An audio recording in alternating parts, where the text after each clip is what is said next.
Hi guys, welcome to the Brainy Buzz channel.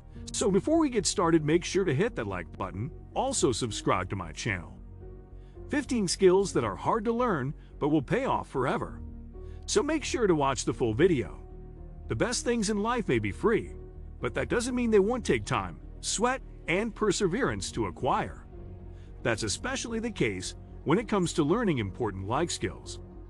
To ascertain which talents are worth the investment, one Quora reader posed the question, what are the hardest and most useful skills to learn?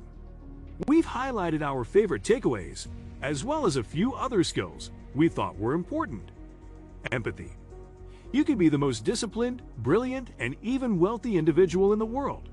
But if you don't care for or empathize with other people, then you are basically nothing but a sociopath, writes Kimia Taylor. Empathy, as business owner Jane Wordwan explains, is a fundamental human ability that has too readily been forsworn by modern business. Time management. Effective time management is one of the most highly valued skills by employers. While there is no one right way, it's important to find a system that works for you and stick to it. Elena Zagorzuska explains, the hardest thing to learn for me was how to plan, she writes. Not to execute what I have planned, but to make so epic a to-do list and to schedule it so thoroughly that I'm really capable of completing all the tasks on the scheduled date. Mastering your sleep. There are so many prescribed sleep hacks out there it's often hard to keep track. But regardless of what you choose, establishing a ritual can help ensure you have restful nights. Numerous studies show that being consistent with your sleep schedule makes it easier to fall asleep and wake up, and it helps promote better sleep in general. Asking for help. I once was told in a job interview, you can't have this job if you can't ask for help when you need it. Louise Christie writes, naturally, I said I could. Later, I found out that the previous person with that job had screwed up big time because he was in over his head but couldn't admit it and didn't ask for help. She explains that knowing when you need help and then asking for it is surprisingly difficult to learn and do because no one wants to be perceived as weak or incompetent. Consistency. Whether you're trying a new exercise routine, studying for the LSATs, or working on an important project, Kallio Sid writes, consistency is vital to maintaining any kind of success. People often stop working hard when they reach the top, he says, but to maintain the top position, they have to work harder and be more consistent in their work. Positive self-talk. Ultimately, it doesn't matter what others think of you. Shop at Seymour writes, but what you think of yourself certainly does. And it takes time to build that level of confidence and ability to believe in yourself when nobody else does. On the other side of positive self-talk is negative self-talk, which Betsy Myers, founding director of the Center for Women in Business at Bentley University, believes can slowly chip away your confidence. Minding your business. It takes ages to learn and master this, Arushi Sharma writes.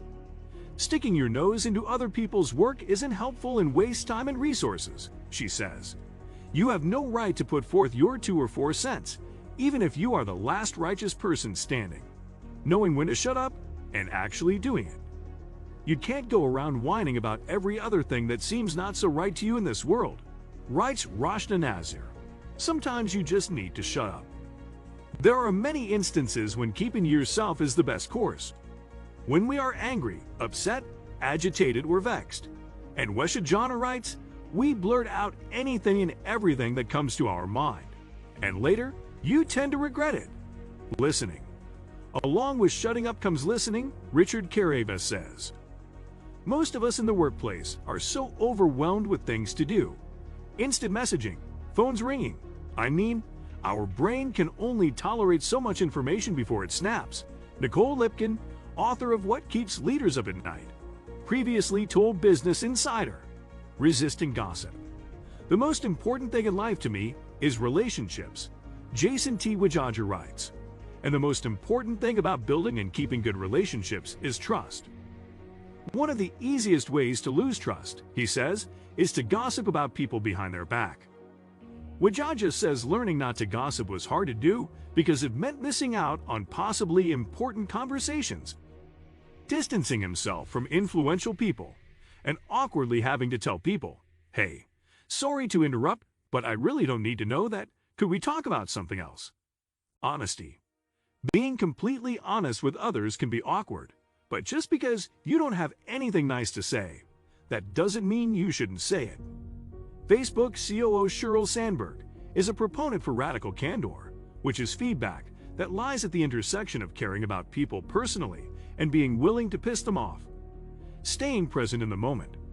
According to happiness researcher Matt Killingsworth, we tend not to be very good at staying present in the moment. He says that 47% of the time, people are thinking about something other than what they're currently doing. Mastering your thoughts. To do what you want to do and accomplish what you want to accomplish, you need to consciously direct your thinking, Mark Giver writes. The challenge is that we are the product of our past experience, and all of our thinking is a result of this, he says. However, the past does not equal the future. Learning a new language. This skill won't just open you up to new conversations and professional opportunities. As native Hungarian speaker and Metaphor English founder and CEO Balaz Siggy blogs, mastering English has been an incredible gift in my life. I received a new mindset, a new set of emotions, and a new way of thinking. The same could be said of learning any new language. Siggy says the key to learning another language is to master every bit of the culture. No easy feat, but surely a worthwhile pursuit. Speaking up. Speaking up in public can be so hard for many of us to do. Even the American business magnate Warren Buffett said that he was once so terrified of speaking in public that he would throw up. In fact, I arranged my life so that I never had to get up in front of anybody. He told his biographer Alice Schroeder in The Snowball, Warren Buffett and the Business of Life. It took practicing giving speeches numerous times in front of his Dale Carnegie speaking course classmates to finally conquer his fear. What do you think of our video? Let me know in the comment section below. If you enjoyed this video, make sure to hit that like button. Also subscribe to our channel before you go.